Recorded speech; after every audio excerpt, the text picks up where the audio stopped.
자, 이제 오늘 시작해 봅시다. 오늘부터 이제 열왕기 상의 말씀으로 이제 함께 들어가게 되는데요. 먼저 여러분 그 큐티 책에 24페이지를 한번 펼쳐 볼래요? 24페이지를 한번 열어보면 이게 보면 열왕기 상 큐티 공략법이라고 해가지고 열왕기 상에 대해서 이렇게 설명하는 부분이 나오는데 이 부분들을 일단 같이 한번 읽어보고 살펴보도록 합시다. 먼저 열왕기 상이랑 이렇게 해가지고 나오죠.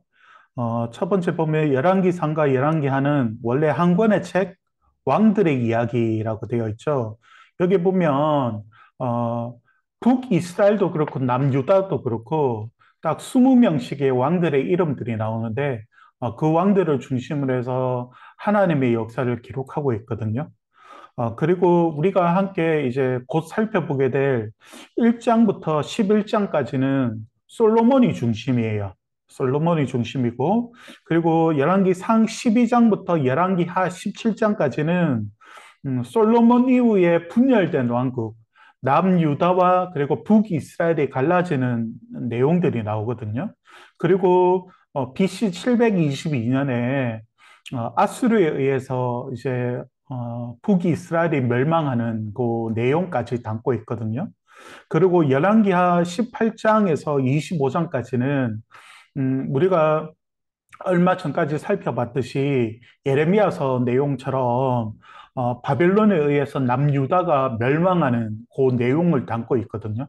그래서 전체적으로 이런 이스라엘의 역사를 담고 있는데 어, 다섯 번째 한번 보면 결국 열왕기는 솔로몬의 통치를 시작으로 솔로몬의 아들 르호보암 때 분열 왕국 이스라엘과 유다가 나누어지게 되었고 두 분열 왕국은 점점 쇠퇴하여 북이스라엘은 아수르에 의해 남유다는 바벨론에 의해 멸망하는 내용이다.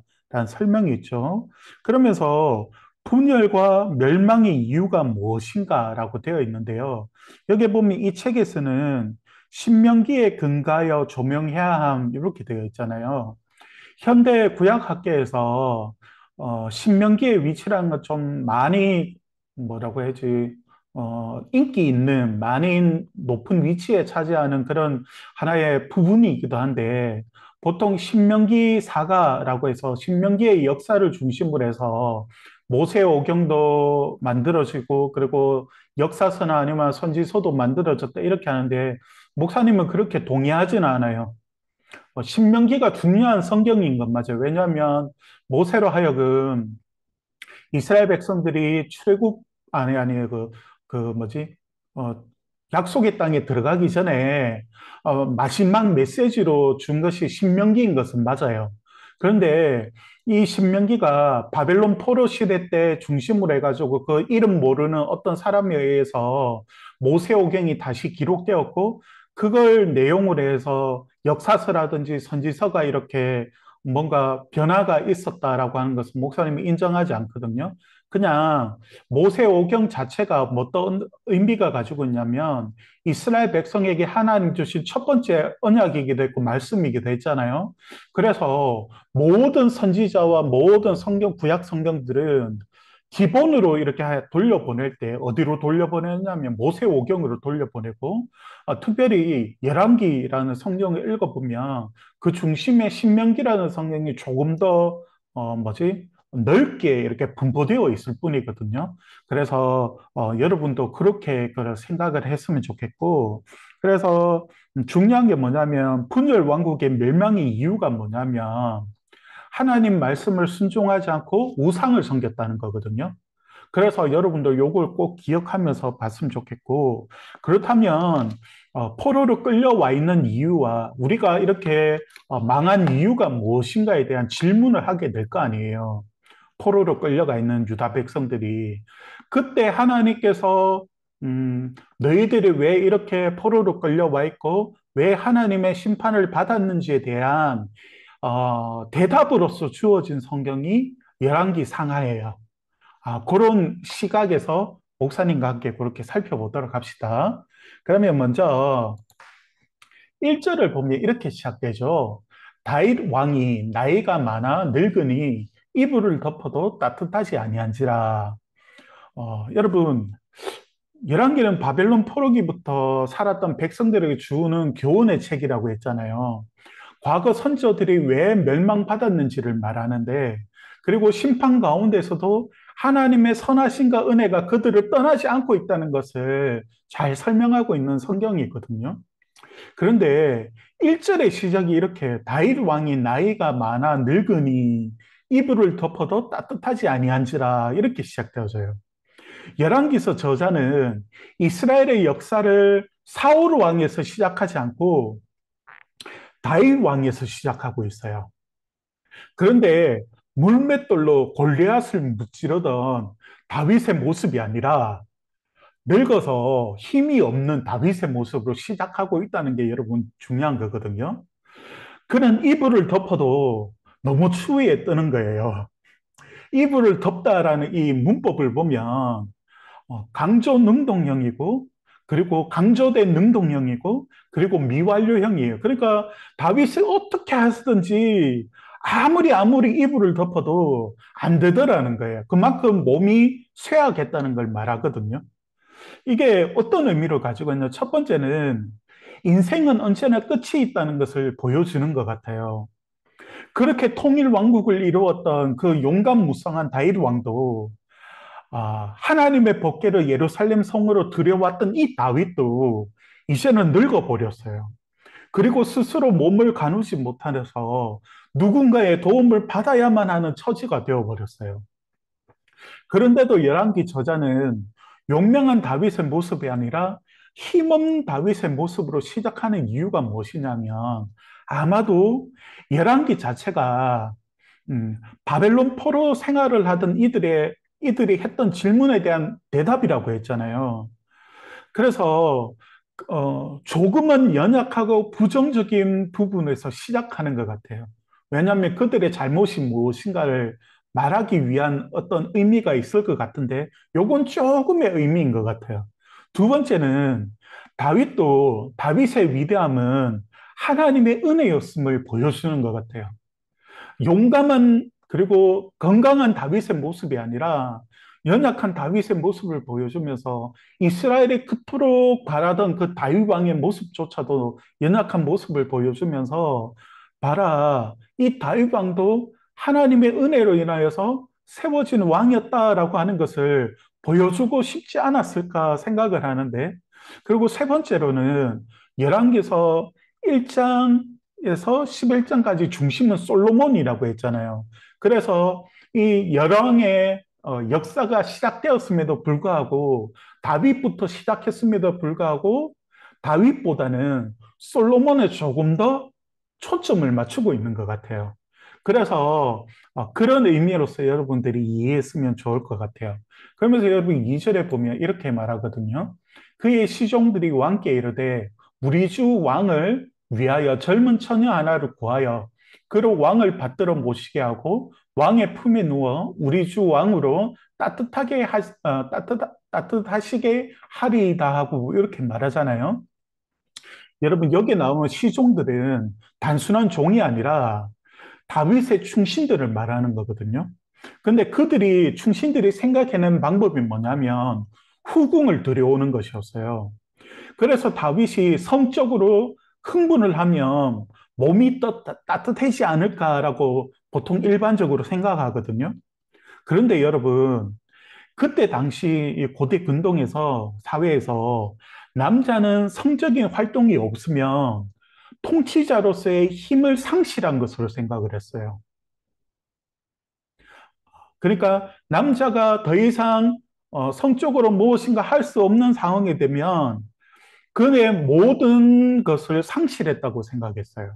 그러니까 다윗의 충신들이 생각했던 게 뭐냐면 왕이 성적인 이 생활을 통해서 통치자의 면모를 보이기를 원했던 거예요. 다윗 왕이 아직 건재하다는 걸 보여주고 싶었거든요. 그러나 다윗은 그 여인과 잠자리를 하지 못해요. 왜냐하면 나이가 너무 많이 들었거든요.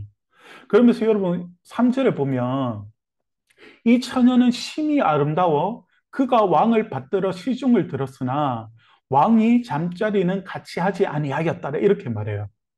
그러니까 보통 이 본문을 해석할 때 어떻게 하냐면 다윗이 바세바 사건 이후로 하나님 앞에서 성적인 범죄를 짓지 않기 위해서 이 아비삭을 취하지 않았다 이렇게 해석을 하거든요. 뭐 그렇게도 볼 수 있기는 있는데 다윗은 바세바 사건 이후에도 다른 아내들을 두었거든요. 조금 있으면 그 여러 명의 아내들의 이름을 목사님 보여줄 건데, 이 본문이 말하는 게 뭐냐면, 다윗이 아름다운 여인이 있음에도 잠자리를 하지 못할 만큼 나이가 너무 들었다라는 것을 열왕기서 저자는 보여주는 거예요. 쉽게 말하면 다윗의 통치의 시대가 끝났다라고 하는 것을 이 1절부터 3절까지 나오는 내용을 통하여서 말하고 싶었던 거예요. 이제는 다윗의 시대가 지나고 새로운 통치자가 세워질 시기가 되었다라고 하는 것을 1절부터 말해주고 있는 것이라고요. 그러니까 우리 시대의 윤리적인 생각으로 이 본문에 다가서면 안 돼요. 그 시대에 가지고 있었던 사회 문화적 배경을 가지고 이 본문에 다가서야 되거든요. 그러니까 이제 다윗 왕은 더 이상 자녀를 낳을 수 없는, 그러니까 왕으로서의 통치자로서의 모든 것이 끝나버린 왕이었다라고 하는 것을 보여주면서 다른 사람이 부각되겠죠. 누구겠어요? 솔로몬을 부각시켜 주는 거라고요. 그러면서 여러분 5절로 바로 넘어가면 그때의 핫깃의 아들 아도니아가 스스로 높여서 이르기를 내가 왕이 되리라 하고 자기를 위하여 병거와 기병과 호위병 50명을 준비하니 이렇게 말씀하고 있잖아요. 여러분 이거 봐요. 위에 나와 있는 이름들은 엄마들의 이름이에요. 엄마들의 이름. 아이노암도 나오고 아비가일도 나오고 마아가도 나오고 핫깃도 나오고 아미달도 나오고 에글라도 나오죠. 그러니까 다윗이 바세바만 아내를 두고 있었던 게 아니에요. 그러면서 여러분 여기 보면 핫깃은 누구를 낳았냐면 아도니아라고 하는 사람을 낳았죠. 아도니아라는 사람. 요 아도니아라는 사람이 오늘 본문에 나오는 사람인데, 여러분, 4절 이후로 통치에 대한 이야기가 계속해서 나오게 될 건데요. 핫깃의 아들 아도니아가 스스로 왕이 되려고 해요, 여러분. 일종의 쿠데타를 말하는 거거든요. 그러니까 아도니아는 다윗의 두 번째 아들이었거든요. 그러니까 핫깃은 아도니아의 그 엄마의 이름이었던 거죠. 그리고 그가 압살롬 다음으로 원래는 둘째였는데 압살롬은 이미 앞에서 반역을 일으켰다가 죽고 말아요. 그리고 나서 가장 연장자가 누구냐면 이 바로 아도니아였어요. 원래 둘째였으니까. 그래서 압살롬이 첫째였지만 반역을 일으켜서 죽고 난 다음에 둘째였던 이 아도니아가 그 다음으로 나이가 많았는데 인생을 많이 살아온 경험으로 다윗의 이 통치의 능력을 상실한 모습을 아마 봤던 것 같고 그래서 스스로가 왕으로 도전했던 것 같아요. 그런데 그는 다윗이 다윗의 누이였던 수루아의 아들이었던 요압과 제사장 아비아들을 등에 업고 이 반역을 일으켜요.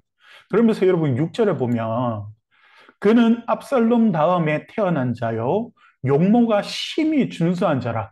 그의 아버지가 네가 어찌하여 그리 하였는고 하는 말로 한 번도 그를 섭섭하게 한 일이 없었더라 말이에요. 여러분 대단한 사람 아니에요? 아도니아가 외모가 너무 뛰어내고 빼어난 사람이었던 거죠. 음. 누구와 닮았다고 얘기하지 못하겠는데 아무튼 닮았어요. 그리고 다윗이 그를 섭섭하게 한 일이 없었다 이 말이 직역하면 어떤 뜻이냐면 다윗이 한 번도 꾸짖은 적이 없다라고 말하고 있어요. 그러니까 잘생겼을 뿐만이 아니라 범생이었어요. 와, 진짜 한 번도 야단칠 일이 없었던, 와, 진짜 바른 사람이었던 거죠. 정말 사고 한 번 치지 않았던, 자기 할 일을 너무 잘했던 사람, 아들. 그런데 사실 육절의 표현이요. 여러분 너무 좋아 보이잖아요. 그런데 이 표현이 쿠데타를 먼저 일으켰던 압살롬에게 주어졌던 표현인 거 아세요? 먼저 쿠데타를 일으키고 죽어버렸던 압살롬도 이러한 표현을 썼어요. 그렇다면 이 성경의 이스라엘의 역사를 기록하고 있는 이 저자가 압살롬과 동일한 내용을 가지고 와서 아도니아에 대해서 설명을 한다는 것은 이 아도니아를 긍정적으로 본다는 거겠어요? 부정적으로 본다는 거겠어요? 당연히 부정적으로 본다는 말이겠죠. 그러니까 칭찬을 하는 것 같지만 사실은 압살롬과 같은 쿠데타를 일으킨 사람이었고 부정적으로 이 아도니아를 다루고 있었던 거예요. 독자로 하여금 압살롬을 생각나게 만들었던 거예요. 어찌 보면 한편으로는 인간적으로 되게 무서운 사람처럼 보이기도 해요. 아무 약점도 없이 그냥 조용히 있다가 어느 순간에 자신의 힘을 얻으니까 쿠데타를 일으켜버리는. 아마도 이도 압살롬처럼 오랜 시간을 왕이 되기 위해서 준비하지 않았을까 생각도 해봐요. 철저하게 노력하면서 자신의 삶을 지키고 자신의 주변을 늘 정리하면서 하나도 꼬투리 잡히지 않기 위해서 최선을 다한 사람, 왕이 되기 위해서 최선을 다한 사람, 그런 사람으로 보여요. 정말 무서운 사람이죠. 그런데 그가 모르는 게 하나 있었어요. 뭘 몰랐냐면 이스라엘의 왕은 능력이 뛰어나다고 세워지는 거 아니었어요. 이스라엘의 왕은 하나님이 세우시는 거거든요. 이 아도니아가 너무 똑똑하고 너무 완벽했는데 하나님을 계산에 넣지 않았던 거예요. 그래서 이 아도니아가 망해요. 여기 보면 아도니아를 지지하는 척은 두 명밖에 없어요. 요압과 아비아들의 제사장이었어요. 그런데 솔로몬의 지시를 하는 사람은 분하야, 사독 제사장, 나단 선지자, 다윗 왕의 신하였던 시므이와 레이, 그리고 다윗에게 속한 용사들이 있었다고요. 여러분, 나단 선지자가 누구예요? 다윗이 바세바와 범죄하고 바세바의 남편한테 우리아를 죽였을 때 하나님의 말씀을 가지고 와서 다윗을 회개하게 만들었던 선지자였어요. 지금도 왕성하게 활동하는 선지자였어요. 그런 자가 솔로몬에게 함께하고 있었어요. 그리고 요압은 다윗과 함께 싸우던 맹장이었지만 지금은 아니었어요. 정치적으로 뭔가 힘을 얻기를 원했던 것 같아요. 아비아들은 다윗이 빛이 있는 사람이었어요. 다윗이 사울 왕을 피해서 그 제사장 이름이 생각하는데 제사장에게 도망갔는데 그곳에서 누군가가 다윗이 이 제사장을 만났다는 것을 고발하여서 그 제사장이 속한 그곳에 있는 모든 사람들이 죽임을 당하게 만들었고 그곳에서 유일하게 도망쳤던 사람이 누구냐면 바로 이 아비아달이었어요. 그러니까 다윗이 얼마나 큰 빚을 지고 있는 사람이겠어요. 그런데 그가 아도니아를 지지하고 있어요. 그런데 그와 함께 경쟁자였던 사람이 누구냐면 사독 제사장이었어요. 그런데 이 사독 제사장은 솔로몬에게 속해 있었어요.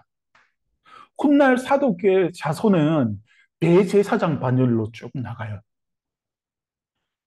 그리고 분이아가 누구냐면 바로 이 요압의 라이벌이었어요. 요압보다 조금 힘이 모자랐는데 그가 솔로몬에게 속해 있었어요. 그리고 시므이와 레이는 그냥 단순한 종이 아니고 다윗과 함께 싸우던 용사였어요. 그리고 다윗에게 속한 용사들이라고 하는 사람들은 아마도 다윗이 사울 왕을 피해서 도망자로 살아가고 있을 때 그와 함께 했던 무리들을 말하는 것 같아요.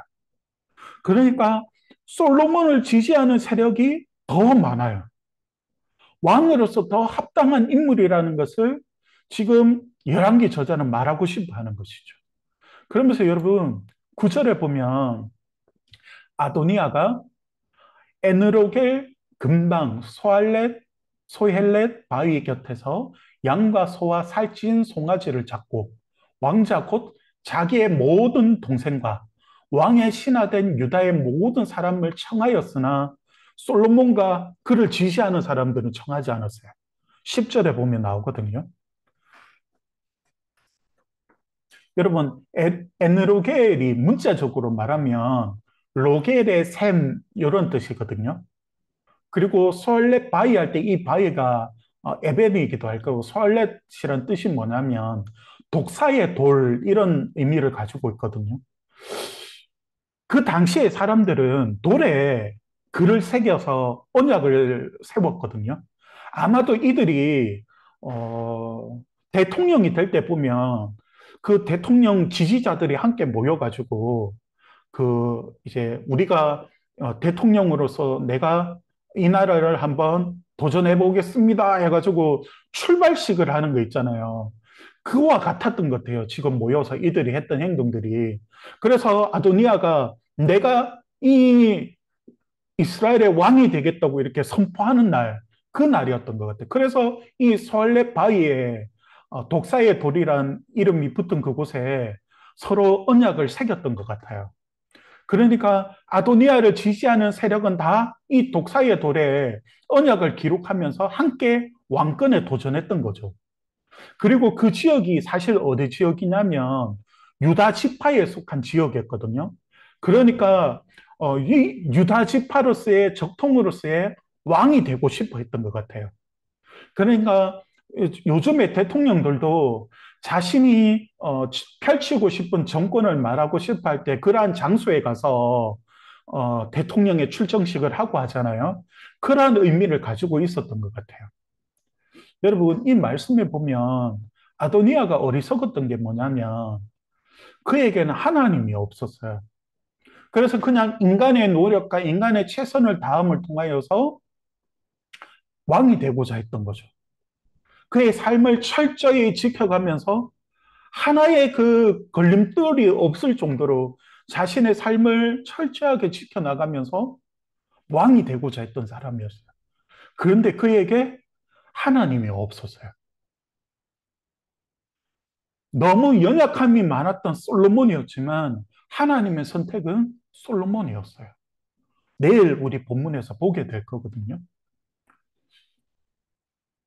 여러분, 세상에는 수많은 그릇들이 있거든요. 이런 그릇도 있고, 이만한 그릇도 있고, 이렇게 생긴 그릇도 있고, 이렇게 생긴 그릇도 있어요. 그런데 우리 눈에 보기에는 그릇이 크면 다 좋은 것 같잖아요. 아니에요. 하나님의 눈에는 사람이 서야 되는 하나님이 그 사람을 소명으로 부르신 그릇이 있어요. 이것은 작거나 넓거나 깊거나 높음이 소용없어요. 하나님이 보실 때는 크든 깊든 넓든 다 똑같은 그릇이에요. 우리 눈에는 크기만 크면 최고라고 생각하잖아요. 하나님의 부르심은 그런 게 아니에요. 하나님은 작든 크든 똑같은 그릇이에요. 하나님 보실 때는. 그냥 그 사람이 하는 역할만 다를 뿐이에요. 아도니아는 이걸 몰랐거든요. 그래서 여러분 가장 중요한 게 뭐냐면 하나님이 쓰시기에 깨끗한 그릇이 가장 중요한 거예요. 그래서 우리가 하나님 말씀 앞에 서서 내 모습을 점검하고 내가 하나님 말씀에서 벗어난 것이 있다면 하나님 앞에 회개하고 또 내 삶을 돌이키고 그러한 삶을 하나님 말씀에 순종하는 자가 가장 복 있는 이유가 바로 여기에 있는 거예요. 여러분, 우리는 아무리 내가 노력해도 내가 능력을 갖추어도 하나님이 우리를 부르신 곳에 쓰이게 되어 있어요. 그래서 여러분, 다른 사람을 의식할 필요가 없어요. 다른 사람이 막 성공해서 커지잖아요. 그걸 부러워하지 마세요. 부러운 마음이 들 수도 있거든요. 와, 쟤는 저렇게 잘 나가네. 하지만 그는 그 사람만의 그릇이고 또 그 사람만의 고통과 고뇌가 있어요. 내가 고통하듯이. 또 하나님은 나를 특정한 모양으로 부르신 일이 있다고요. 그 일에만 집중하면 돼요. 사람을 보지 마세요. 하나님이 나를 부르신 그 일에만 집중하면 되는 거예요. 그리고 하나님이 쓰시는 그릇은 깨끗한 그릇이기 때문에 늘 하나님 말씀 앞에 서서 내 삶을 점검하는 사람이 되어야 돼요. 그래야 하나님 앞에 정말 진실로 아름답게 쓰임받는 사람이 되는 거예요. 그런데 아도니아는 자신의 그릇을 넘어섰어요. 하나님은 그를 부르지 않았거든요. 아도니아에겐 하나님이 없어서 그래요. 바라기는 여러분에게는 하나님이 있었으면 좋겠고, 그리고 그 하나님 말씀을 따라 그 부르심 앞에 정말 아름답게 쓰임받는 여러분이 되었으면 좋겠어요. 가장 중요한 건 사람의 눈에 들려고 하지 마세요. 사람의 판단에 호의적으로 받으려고 노력하지 마세요. 그건 중요한 게 아니에요. 이 말은 뭐 다른 사람 신경 쓰지 마라 이런 의미가 아니라 사람들을 의식한 나머지 무엇인가 만들어 가려고 여러분 고통하지 마세요. 여러분 괴로워하지 마세요. 여러분 그거 아니에요. 여러분은 하나님의 부르심대로 하나님이 나를 부르신 대로 순종하여서 움직여 나가면 돼요. 이게 우리가 부름받은 하나님의 사람으로서의 삶인 거예요. 오늘 큐티의 내용이 바로 그거예요. 오늘 다시 읽었거나 내일 이 본문을 읽으면서 큐티할 때 여러분들이 이러한 내용들을 기억하면서 이 내용들을 살펴봤으면 좋겠어요. 오늘도 선진 선생님, 김효족 집사님, 연우, 시우리, 예명, 오며 함께 해줘서 고맙습니다. 우리 내일 불금 때 여러분 아니다 오늘이 불금인가? 아니다 내일 불금 내일 우리 다시 만나도록 합시다. 여러분 안녕.